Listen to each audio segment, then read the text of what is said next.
اور آئندہ جب تعمیر کریں تو ان ندی نالوں کو پانی کی گزرگاہوں کے لیے چھوڑ دیں تاکہ جب سیلاب آئے تو وہ تیزی کے ساتھ ڈسچارج ہو کے نکل جائے اور اس پیمانے کے اوپر نقصان نہ کرے۔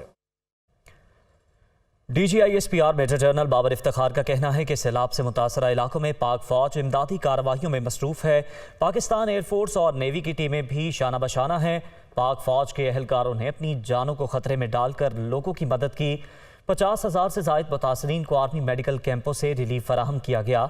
مشکل صورتحال میں متاثرین کو تنہا نہیں چھوڑیں گے۔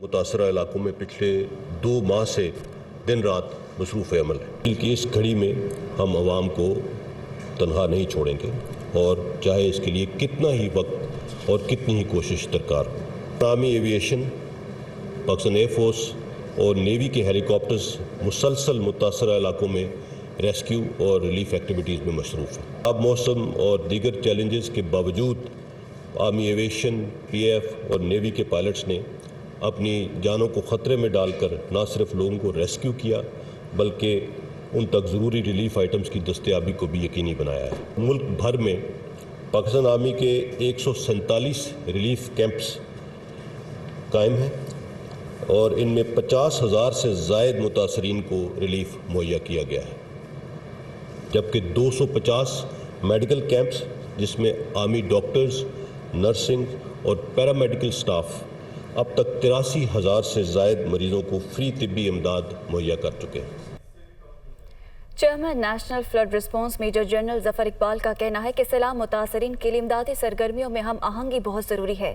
صوبوں، محکموں اور نجی اداروں کو مل کر کام کرنا ہوگا۔ متاثرہ علاقوں کی ضروریات کے مطابق مدد پہنچانا ہوگی۔ میں مخیر حضرات سے ایک اپیل کرنا چاہتا ہوں کہ پاکستان کے اندر بہت سارے سینٹرز ہم نے اسٹیبلش کر لیے ہیں۔ آپ سب سے درخواست ہے کہ جو بھی امداد کرنا چاہتا ہے پہلے تو کوشش کیجئے کہ ان سینٹرز پہ جا کر اپنا سامان جمع کرائیں، اور جو کوئی خود اس کر خود لوگوں میں بانٹنا چاہتا ہے تو ہمارے سینٹرز سے رابطہ کیجئے، وہ آپ کو وہاں تک گائیڈ کر کے لے کے جائیں گے۔ اس کے بجائے کہ ہر ایڈ صرف ایک ہی جگہ پہ پہنچے، ہم یہ چاہتے ہیں کہ ٹیل اینڈ تک یہ ایڈ پہنچے، اور ٹیل اینڈ تک پہنچانے کے لیے یہ کوارڈینیشن بہت ضروری ہے۔ D G I S P R major general Babar Iftikhar نے کہا ہے کہ دوست ممالک کی لیڈرشپ بھی آرمی چیف سے مسلسل رابطے میں ہے۔ سیلاب متاثرین سے اظہار یکجہتی کے لیے یوم دفاع کی مرکزی تقریب مؤخر کی گئی۔ ان کا مزید کہنا تھا کہ شہدائے پاکستان ہمارا اثاثہ ہیں۔ ممالک کی لیڈرشپ بھی آرمی چیف سے مسلسل رابطے میں ہے تاکہ سیلاب متاثرین کی ہر ممکن مدد کے لیے اقدامات کیے جا سکیں۔ پاکستان آرمی نے موجودہ صورتحال میں کے پیش نظر اور سیلاب متاثرین سے اظہار یکجہتی کے لیے جی ایچ کیو میں ہونے والی یوم دفاع کی مرکزی تقریب مؤخر کر دی ہے۔ تاہم شہدائے پاکستان ہمارا اثاثہ ہیں، جن کے دم سے آج ہم ایک آزاد اور محفوظ وطن میں سانس لے رہے ہیں۔ شہداء اور ان کے خاندانوں کی قربانیوں کے نتیجے میں ہم نہ صرف آزاد ہیں بلکہ انہی کے سبب امن کی فضا قائم ہے۔ ہم انہیں کبھی بھلا نہیں سکتے۔ عوام کا اعتماد افواج پاکستان کا اثاثہ ہے۔ پاکستان افواج ہمیشہ قدرتی آفات اور غیر معمولی حالات میں عوام کی مدد کرنے میں پیش رہی ہیں۔ اس روایت کو برقرار رکھتے ہوئے سیلاب سے متاثرہ علاقوں میں ہر کوشش اور تمام وسائل کو بروئے کار لا کر ہمیشہ کی طرح اس مشکل گھڑی میں بھی عوام کے تعاون سے ہم اس ناگہانی آفت سے نجات حاصل کریں گے۔ چین کے ننھے منگشوان نے سال بھر کی جمع پونجی سیلاب متاثرہ بچوں کے لیے عطیہ کر کے پاک چین دوستی کا عملی نمونہ پیش کر دیا۔ چین اور پاکستان کی دوستی نہ صرف حکومتی سطح پر بہت مضبوط ہے بلکہ عوامی سطح پر بھی ایک دوسرے کے دکھ درد کو محسوس کیا جاتا ہے۔ یہی وجہ ہے کہ سیلاب سے متاثرہ پاکستانی بچوں کی مدد کے لیے چینی بچے بھی میدان میں آ گئے۔ ننھے منگشوان نے پاکستان میں سیلاب زدہ علاقوں میں متاثرہ بچوں کا درد محسوس کیا۔ چین کے لیے پاکستان کے سفیر معین الحق نے ٹویٹر پر پیغام میں بچے کی تصاویر شیئر کی۔ انہوں نے لکھا کہ اپنا سب کچھ کسی کے لیے عطیہ کرنے کی یہ بہترین مثال ہے۔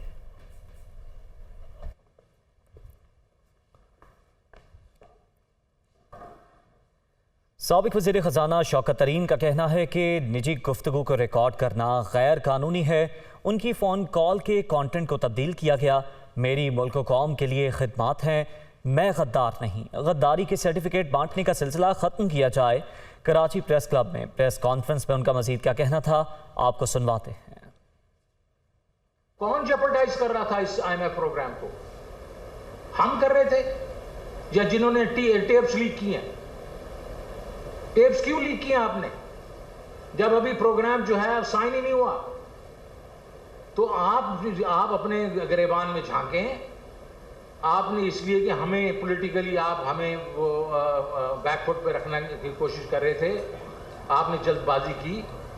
اگر آپ نے لیک کرنی تھی تو آپ منگل کو کرتے، بعد میں کرتے. اس دن آپ نے کیوں کیا؟ پھر کہنا کہ یار شوکت ترین غدار ہے. شوکت ترین کا باپ جو ہے وہ برطانیہ کی جیل بھی کھا چکا ہے. ووٹ جو دیا تھا برطانیہ بھی وہ بھی کھا چکا ہے، ہندوستان کی جیل بھی کھا چکا ہے. شوکت ترین جو ہے وہ $1 ملین چھوڑ کے آیا تھا جب تھا لینڈ سے، اور اس کا مطلب ہے 50 لاکھ روپیہ مہینے کی میں نے تنخواہ چھوڑی تھی، اور 1,75,000 مجھے ملتا تھا، جس سے ٹیکس دے کے میرے پاس 25,000 روپیہ بچتا تھا. وہ بھی میں نے کیا اور حبیب بینک کو ٹرن اراؤنڈ کیا. میں نے پھر جا کے 7th NFC ایوارڈ بھی کیا ہے جو 19 سال کے بعد کروایا تھا.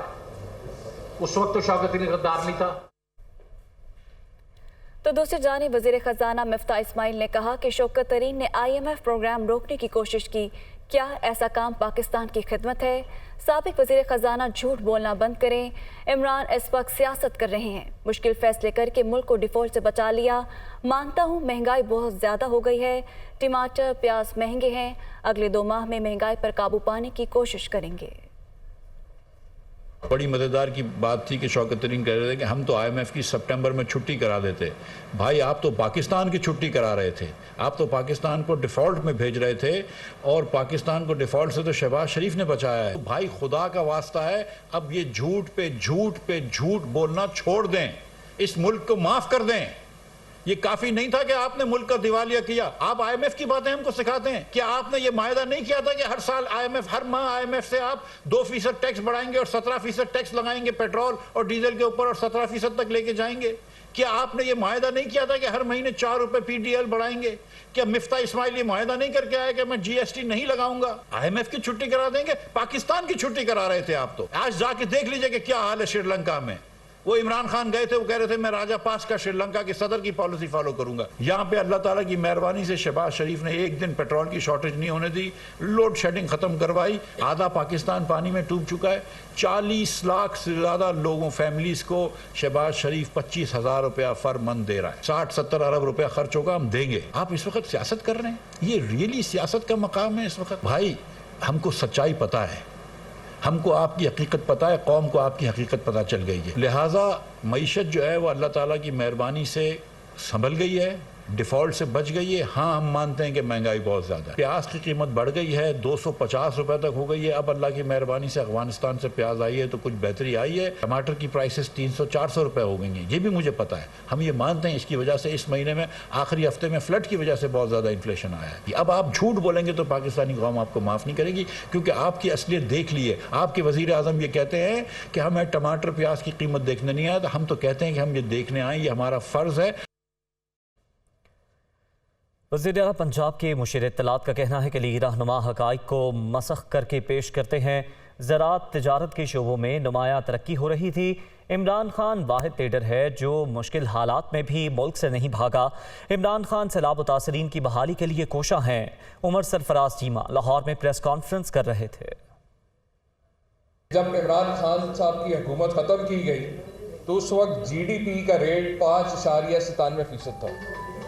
اس وقت صنعت اور خدمات کے شعبوں میں خاطر خواہ ترقی ہو رہی تھی.